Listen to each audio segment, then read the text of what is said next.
تو یہ جو لوگ کہتے ہیں جی لوگوں کو کھانا کھلانے سے پیسہ ضائع ہوتا ہے، تو آپ یہ دیکھیں کہ اللہ کو کتنا محبوب عمل ہے اور اللہ کے رسول کو کتنا محبوب عمل ہے، یہ بخشش کی بشارتیں آپ کو ملتی ہیں۔ پھر اسی طرح سے امام بیہقی نے اور امام دیلمی نے ایک روایت بیان کی ہے کہ حضرت عبداللہ بن عباس رضی اللہ تعالیٰ عنہ بیان کرتے ہیں کہ اہل دنیا کی دعا سے اہل قبور کو پہاڑوں کے برابر اجر دیا جاتا ہے، اور زندوں کی طرف سے مردوں کو جو بہترین تحفہ ملتا ہے وہ استغفار ہے اور صدقہ ہے۔ تو آپ یہ دیکھیں کہ بار بار جو ہے وہ بتایا گیا ہے کہ ان کو پہاڑوں کے برابر اجر دیا جاتا ہے، یعنی کہ معمولی سا اجر نہیں ہوتا، آپ یہاں پہ تھوڑا سا صدقہ کرتے ہیں تو ان کا اجر پہاڑوں کے برابر ہوتا ہے۔ اور اس کے بعد ایک بڑی خوبصورت روایت آپ کے سامنے بیان کرتا ہوں جسے اپنی کتب میں لیا امام حسمی نے اور امام جلال الدین سیوطی نے بیان کیا ہے۔ اس میں بیان کرتے ہیں کہ حضرت ابو سعید خدری رضی اللہ تعالیٰ عنہ سے روایت ہے کہ آقا علیہ السلام نے فرمایا کہ روز محشر جو ہے نا کچھ لوگوں کو پہاڑوں کے برابر نیکیاں دی جائیں گی، تو اس کی وجہ یہ ہوگی کہ وہ ان کے بیٹے ان کے لیے مغفرت کی دعا کریں گے، تو اس کے صلے میں ان کو اتنے بڑے بڑے پہاڑوں جتنی نیکیاں ان کو عطا کر دی جائیں گی۔ تو اس کے علاوہ ایک اور روایت ہے جس کو امام بیہقی نے اپنی شعب الایمان میں بیان کیا ہے۔ اس کے اندر حضرت عبداللہ بن عباس بیان کرتے ہیں کہ مرنے والے کی مثال ڈوبنے والے کسی ہے اور فریاد کرنے والے کسی ہے کہ وہ دنیا والوں کی طرف سے وہ دیکھتا ہے کہ کوئی بندہ اس کی طرف ایصال ثواب بھیجے، تو پھر جب اس کو دعا ملتی ہے تو پھر وہ خوش ہوتا ہے، وہ اسی دعا کا منتظر رہتا ہے، اسے دنیا کی طرف سے کسی اور چیز کی ضرورت اور حاجت رہتی ہی نہیں ہے مرنے کے بعد۔ تو پھر اس کے بعد میں آپ کو ایک بات بتاؤں کہ میں نے پچھلی بار ایک ویڈیو شیئر کی تھی، تو اس میں کسی نے کہا جی جو قرآن مجید ہم پڑھ کے بخشتے ہیں اس کا ثواب ان کو نہیں پہنچتا۔ تو میں آپ کو ایک بات بتاؤں کہ آقا علیہ السلام نے فرمایا کہ صدقہ جو ہے نا اس کا ثواب پہنچتا ہے۔ تو صدقہ کیا چیز ہے؟ بخاری مسلم کی متفق علیہ حدیث ہے، اور جابر بن عبداللہ رضی اللہ تعالیٰ عنہ روایت کرتے ہیں آقا علیہ السلام نے فرمایا کہ ہر نیکی کا کام صدقہ ہے۔ کوئی بھی ایسا کام جو نیکی کا ہو، نیکی کا کام کیا ہے؟ آپ کوئی نیک عمل کرتے ہیں یا کسی برائی سے بچتے ہیں تو اس کو بھی آقا علیہ السلام نے فرمایا کہ یہ صدقہ ہے، یعنی کہ ہر نیک کام صدقہ ہے اور ہر نیک کام کا ثواب مرنے والے کو ایصال کیا جا سکتا ہے۔ تو اسی طرح امام طبرانی نے عبداللہ بن عمر سے مروی ایک روایت بیان کی کہ آقا علیہ السلام نے فرمایا کہ جب تم کوئی نفلی صدقہ کرو تو اپنے والدین کی طرف سے کر دیا کرو، اس لیے کہ آپ کے والدین کو پورا اجر مل جاتا ہے اور آپ کے اجر میں بھی کوئی کمی نہیں ہوتی، یعنی کہ ایک ایصال ثواب کا معاملہ ہے کہ آپ کے عمل کی وجہ سے آپ کے والدین کو پورا اجر مل جائے گا۔ تو اس کے بعد ایک روایت ہے جس کو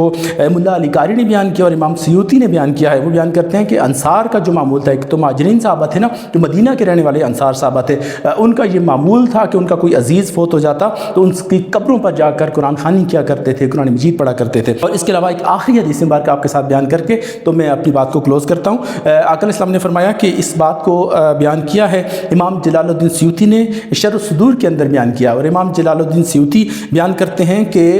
میری امت کے جو لوگ ہیں، آقا علیہ السلام نے فرمایا کہ جب قبروں میں رکھے جائیں گے تو گناہوں کے بوجھ تلے دبے ہوئے ہوں گے، جب روز محشر اٹھیں گے تو ان کے پلے ایک گناہ بھی نہیں ہوگا، اور اس کی وجہ یہ ہے کہ زندہ جو مومنین ہیں، جو زمین میں زندہ لوگ ہیں، ان کی طرف وہ جب ان کی طرف سے استغفار کرتے ہیں، ان کی طرف سے مغفرت کی دعائیں کرتے ہیں تو اللہ تعالیٰ ان کے صلے میں ان لوگوں کو کی مغفرت فرما دیتا ہے اور ان کے پلے روز محشر ایک گناہ بھی نہیں ہوگا امت کے لوگوں کے۔ تو یہ جو امام جلال الدین سیوطی ہیں یہ کوئی معمولی ہستی نہیں ہے، یہ 9ویں صدی کے مجدد ہیں، اور ان کے بارے میں آتا ہے کہ کوئی 72 دفعہ عالم بیداری میں نے آقا علیہ السلام کی زیارت ہوئی ہے۔ تو اتنے بڑی ہستی کا یہ بیان ہے، اور انہوں نے آقا علیہ السلام کا یہ فرمان بیان کیا ہے کہ جو روز محشر جب آپ اٹھیں گے تو کوئی گناہ ہی نہیں ہوگا، جب مرے تھے تو گناہوں کا بوجھ تھا آپ کے سر پر۔ تو اس طرح سے میں آپ کو ایک بات بتاؤں کہ آج ایک بڑی بدقسمتی کا دور آ گیا ہے کہ 6 بیٹے ہوتے ہیں کسی شخص کے،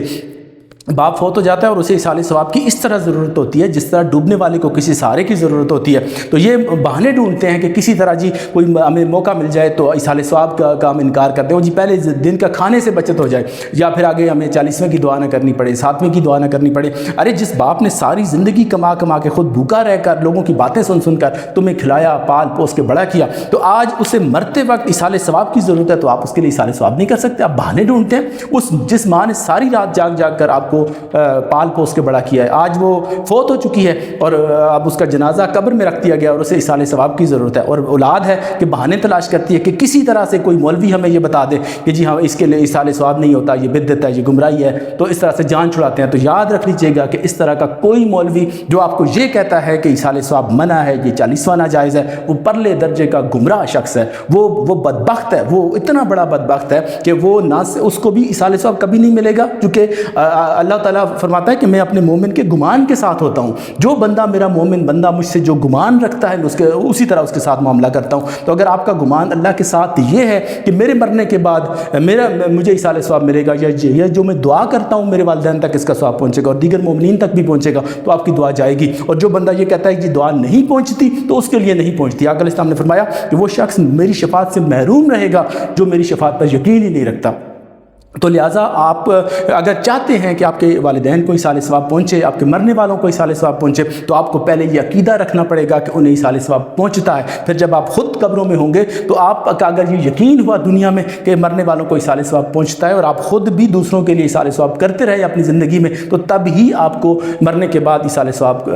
کا فیض ملے گا۔ تو اس طرح کے کسی گمراہ بندے کی باتوں میں کبھی بھی نہ آئیں جو آپ کو ایصال ثواب سے روکتا ہے۔ ان کے اپنے گھروں کا معمول یہ ہوتا ہے کہ دوسروں کو منع کرتے رہتے ہیں، مگر ان کے یہاں جب کوئی فوت ہو جاتا ہے تو اس کے لیے ایصال ثواب کرتے ہیں، اس وقت جواز نکال لیتے ہیں، اس وقت ان کے پاس دلائل آ جاتے ہیں، نہیں یہ جائز ہے۔ تو بھائی جب جائز ہے تو عام دنوں میں لوگوں کو منع کیوں کرتے ہو؟ جب کوئی غریب مر جائے تو اس کو کہتے ہیں جی اس کو تو ایصال ثواب کی ضرورت نہیں ہے۔ جب آپ کے گھروں میں کوئی فوت ہو جائے تو آپ پوری دعائیں کرتے ہیں۔ یعنی کہ کوئی ایک مولوی آپ کو ایسا نہیں ملے گا کہ جس کے گھر میں ایصال ثواب اپنے مرنے والوں کے لیے دعا نہ کرتا ہو، یہ خود دعائیں کرتے ہیں مگر دوسروں کو منع کرتے رہتے ہیں۔ اس کی مثالیں بے شمار ہیں ہماری سوسائٹی کے اندر، آپ اپنے رشتہ داروں کے اندر دیکھ لیں جو ایصال ثواب کے منکر ہیں، مگر جب ان کے گھروں میں کوئی فوت ہوتا ہے تو تب ایصال ثواب کرتے ہیں، کیونکہ انہیں پتہ ہے کہ ایصال ثواب شرعاً جائز عمل ہے۔ تو وہ خدا جانے کیا بدبختی ہے ان کی کہ لوگوں کو منع کرتے رہتے ہیں اور یہ بہت بڑے گناہ کا وبال اپنے سر پر لیتے ہیں۔ تو اللہ تعالیٰ انہیں بھی ہدایت دے، ہمیں بھی سمجھنے کی توفیق عطا فرمائے اور ہمیں صحیح عقیدے کے ساتھ اللہ زندہ رکھے اور ایمان پر موت عطا فرمائے اور آقا علیہ السلام کی شفاعت نصیب فرمائے۔